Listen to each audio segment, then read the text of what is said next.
Hello there, welcome to another exciting time on Worldview today. This is one program that will bring training development happening all around the world. My name is Emedion James. Let's take a look at some of the headlines that we have for you today.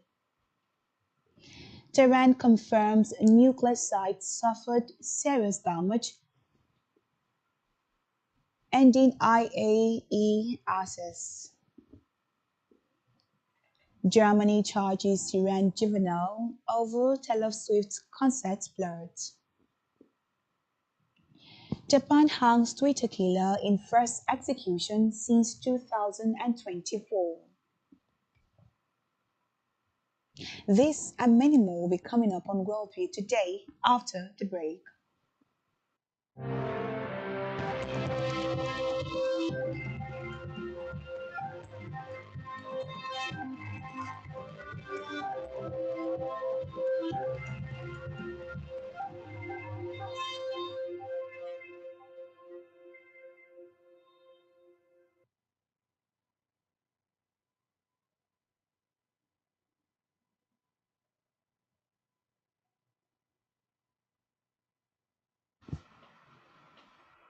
Many thanks for joining us. Let's begin from the Middle East, where Iranian authorities have carried out a wave of arrests and multiple executions of people suspected of links to Israeli intelligence agency. This is in the wake of the recent war between the two countries. It comes after what officials described as an unprecedented infiltration of Iranian security services by Israeli agents. Authorities suspect information fed to Israel played a part in a series of high profile assassinations during the conflict. These included the targeted killings of senior commanders from the elite Islamic Revolutionary Guard and the nuclear scientists which Iran attribute to operative of Israel Mossad intelligence agencies working inside the country. Shaken by the scale and precision of these killings, authorities have been targeting anyone suspected of working with foreign intelligence, saying it is for the sake of national security.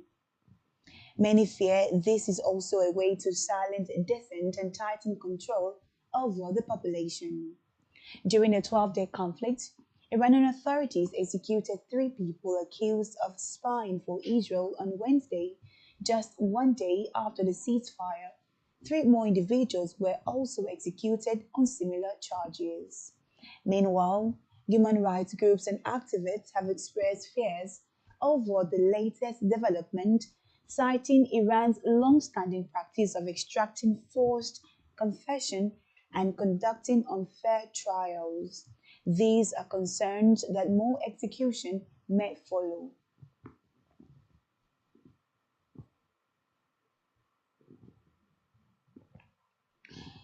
In the meantime, Iran's Foreign Minister Abbas Araghchi has publicly admitted that the country's nuclear site sustained significant and serious damages in last weekend's US airstrikes on three facilities, the first such official acknowledgement from Tehran. Araghchi said on Iran state television, confirming the full impact of Operation Midnight Hammer, reported the New York Times, also adding that the losses have not been small and the facilities have been seriously damaged. Araghchi's remarks contrasted sharply with Iran's supreme leader Ayatollah Ali Khamenei, who earlier in the day had dismissed US President Donald Trump's claims of obliteration as exaggerated weight.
Meanwhile, US Defense Secretary Pete Hegseth said he was unaware of any intelligence suggesting Iran had moved any of its highly enriched uranium to shield it from US strikes amid continuing questions about the state of Iran's nuclear program.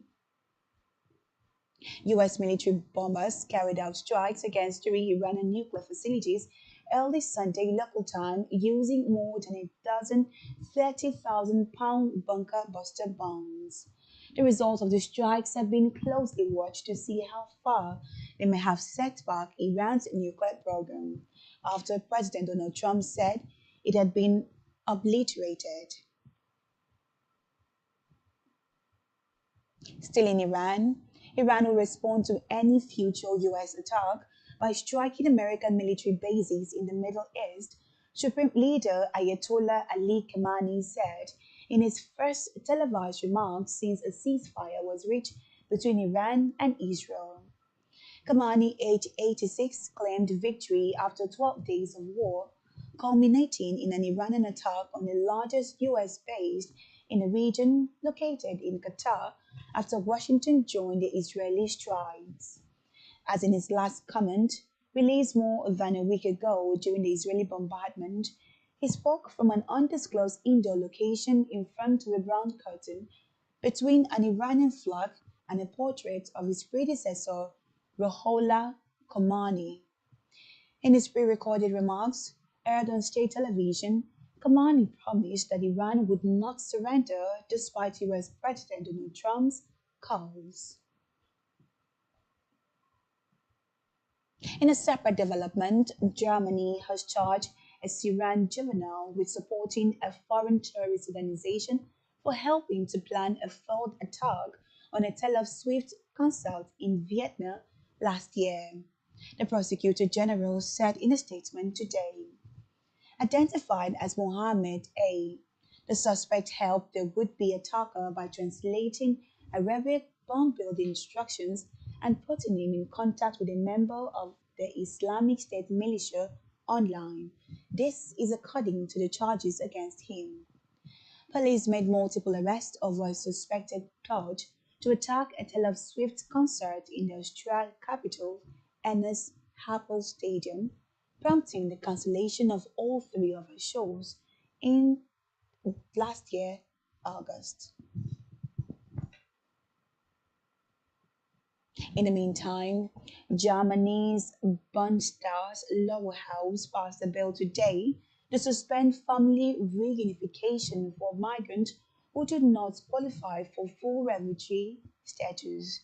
This is fulfilling a conservative election pledge to curb migration and ease pressure on integration system.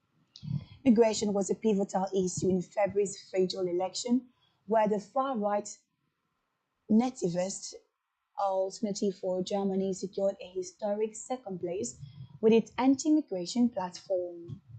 Germany currently hosts about 388,000 refugees with subsidiary protection status, a form of international protection granted to people who do not qualify as refugees but who still face a real risk of serious harms if returned to their home country. The majority of those holding this status are Syrians. Interior Minister Alexander Dobrindt said the new bill was necessary because Germany's integration capacity, especially in education, childcare, and housing, had reached its limit. Let's turn the spotlight to Hungary, where Hungarian Prime Minister Viktor Orban said today there would be legal consequences for organizing or attending a Budapest Pride March in violation of a police ban on events planned for this weekend. Hungary's parliament, in which Orban's right-wing Fidesz party has a big majority, passed legislation in March that created a legal basis for police to ban LGBTQ marches on the grounds that protecting children would supersede the right to assemble. It also lets police use facial recognition cameras to identify people who attend and impose fines. Critics see the move to ban Pride as part of a wider crackdown on democratic freedoms ahead of a general election next year, where Orban will face a strong opposition challenger seen by some recent opinion polls as pulling ahead. Somewhere in Japan hangs Twitter killer in first execution since 2022. Let's take a first breather when we return. Worldview continues.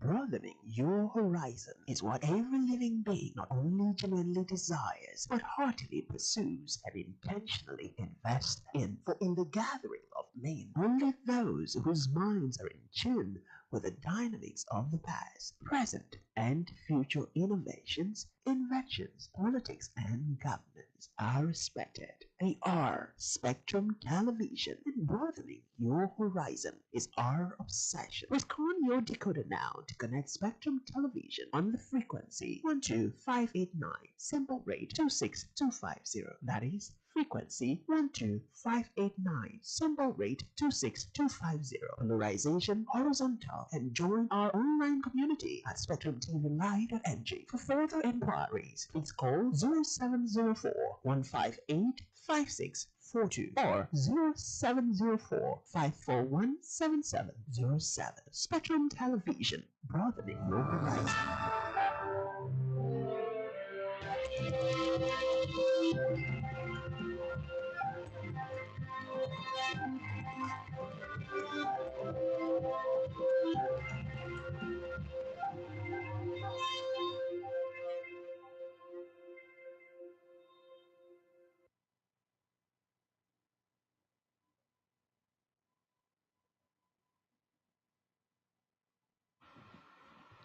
Many thanks for staying tuned. This is Worldview on Spectrum TV. Let's turn the spotlight to the Asian Pacific region. Japan executed a man today who killed 9 people after contacting them on social media, the first use of capital punishment in the country in nearly 3 years. Takahiro Shirashi had been sentenced to death for his 2017 strangling and dismembering of 8 women and 1 man in his apartment in Zama City in Kanagawa near Tokyo. He was dubbed the Twitter killer as he contacted victims via a social media platform. Justice Minister Kisuke Suzuki, who authorized Shirashi's hanging, said he made the decision after careful examination, taking into account the conflict's extremely selfish motive for crimes that caused great shock and unrest to society. Meanwhile, this followed the execution in July 2022 of a man who went on a starving rampage in Tokyo's shopping district Akihabara in 2008. It was also the first time a death penalty was carried out since Prime Minister Shigeru Ishiba's government was inaugurated last October. Elsewhere, South Korean police have detained six US citizens who were attempting to deliver around 1,300 plastic bottles filled with rice, dollar notes, and Bibles to North Korea, a police official said today. The official at the Ikshino Gangewa police station told newsmen the group had been trying to float the bottle by sea at the border island west of the capital, Seoul, near the isolated north, before being spotted by a military patrol. The six are suspected of violating the country's Disasters and Safety Act through their actions in an area recently designated as a red zone, which prohibits activities deemed harmful to residents, the official said.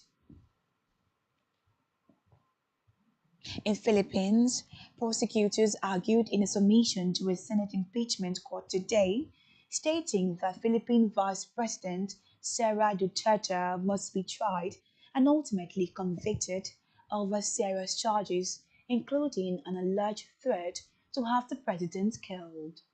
Duterte is facing removal from her post and a lifetime ban from office if convicted. She has denied wrongdoing and maintains her impeachment is politically motivated and the result of an acrimonious falling out between her and the president, Fernandez Marcos Jr. Meanwhile, lower house prosecutors said the weight of the evidence against Duterte justifies a full-blown trial, rejecting her defense that the allegations against her in the impeachment complaint were unsubstantiable. Still in the Asia Pacific region, Thai Finance Minister Picha Sunghavajira said today he will travel to the United States for trade talks next week. The negotiation date has been scheduled, he told reporters, without elaborating. Thailand faces a 36% US tariff on its export, a key driver of growth, if it fails to negotiate a reduction before a moratorium expires in July. A tariff of 10% has been set for most nations while the moratorium is in place. Earlier this month, Thailand's Commerce Minister Pichel Narifafang said talks between the two countries would reach good terms on tariff and possibly settle on a rate as low as 10%. Thailand has said it hopes the negotiations will be extended beyond the expiry of the tariff pause next month. In Europe, traffic on Don River in Kalashaksi district of Russia's Volgograd region was temporarily restricted to eliminate wreckage from a massive Ukrainian drone attack, the regional governor administration said today. Volgorod's governor Andrei Boshanrov was cited as saying sappers are at work in a post and telegram messaging app by the region's administration. He also added that there were no injuries as a result of the attack, and also it was not immediately clear whether the bridge on the Don River, Europe's fifth longest, was damaged. The Russian Defense Ministry said in a post on Telegram that its air defense unit destroyed 39 Ukrainian drones overnight over the Russian territory and the Crimean Peninsula, including 13 over the Volgograd region. In the Indo-Pacific region, Chong Lem, a renowned food critic and cultural icon in the Chinese-speaking world, has died. According to his official social media account, he was 83. The Hong Kong-based Singapore-born Lim died at the Hong Kong Sanatorium Hospital with family and friends by his side. A post on his Weibo account today read, in accordance with his wishes, in order not to disturb relatives and friends, there was no ceremony and his body was cremated, it said, without specifying the cause of his death. Meanwhile, known as one of Hong Kong's four greatest talents, Lem was a prolific writer and a popular host of food and travel shows. Still in China, China confirmed today details on the framework of a trade deal with the United States, saying Washington would lift restrictive measures while Beijing would review and approve the items under export control. A top priority for Washington in talks with Beijing had been ensuring the supply of the rare earth essential for products including electric vehicles, hard drive, and national defense equipment.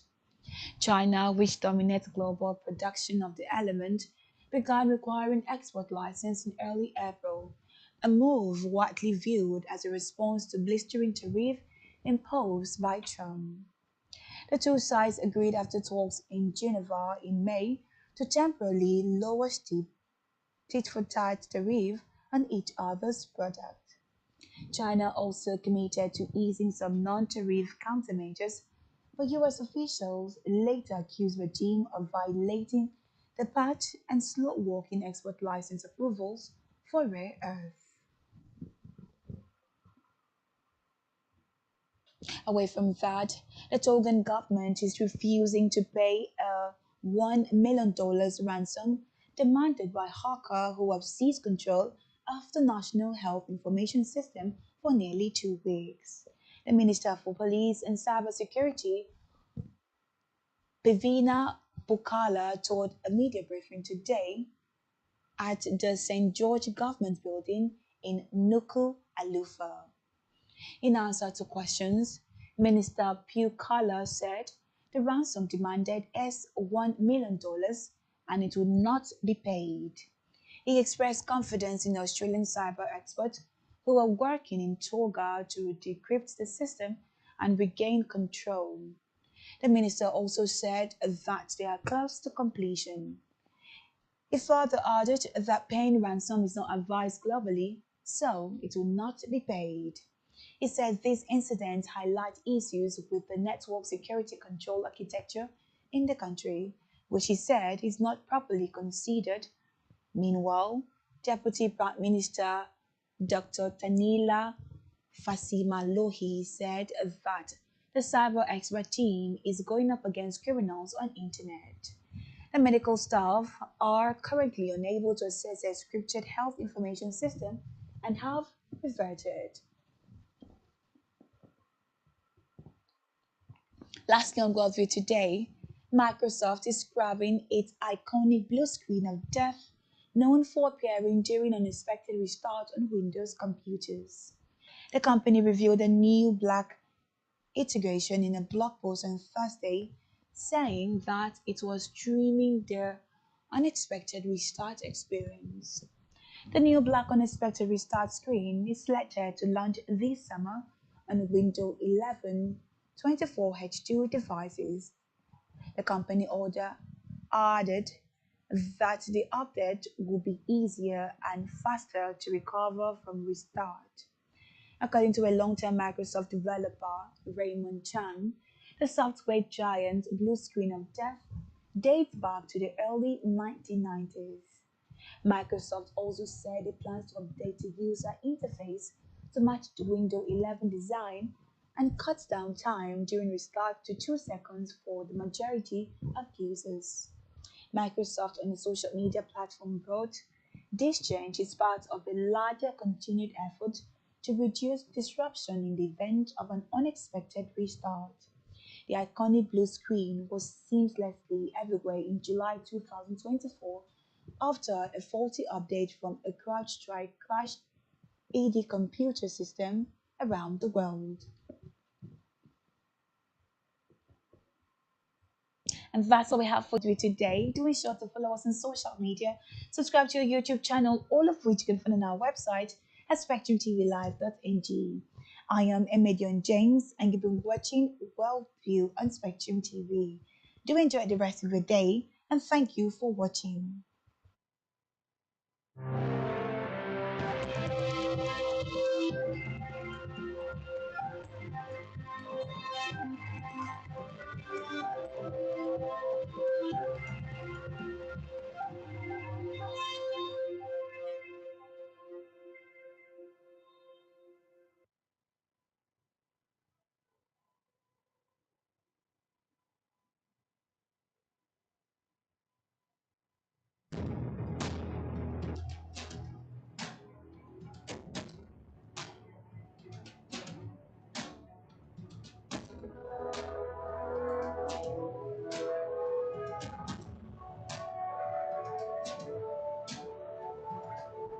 Spectrum TV, broadening your horizon.